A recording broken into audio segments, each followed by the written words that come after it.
rin ba ay mahilig maghanap ng pangimagas pagkatapos kumain? I-try nyo ito mga kapreni, madali lang ito gawin. Hello mga kapreni for today's vlog. Isang masarap na pangimagas na naman ang may share ko sa inyo.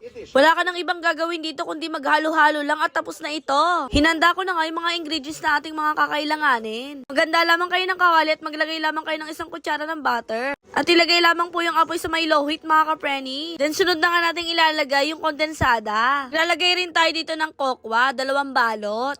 Ayan, at taluhaluin nyo to mga kapreni. Para naman sa magiging toppings ng ating magiging dessert ay maglalagay lamang ko dito ng 1 pirasong mani. Nabibili niyan mga kapreni at 5 piso lamang yan. At syempre yung ating last na ilalagay, maglalagay lamang tayo dito ng crush na graham. Haluhaluin nyo lamang ito mga kapreni hanggang sa magsama-sama yung mga ingredients na ating mga nilagay. Ayan, dapat magiging ganyan yung texture niya mga kapreni. Then ilagay nyo na nga ito sa inyong mga lagayan. Then palamigin bago ilagay sa rep. Para mas gumanda yung itsura ay naglagay lamang ako dito ng 1 balot pa ng mani. O diba, ang bilis lang ito gawin mga kapreni. Kaya itry nyo na rin. Thanks for watching mga kapreni. Babu!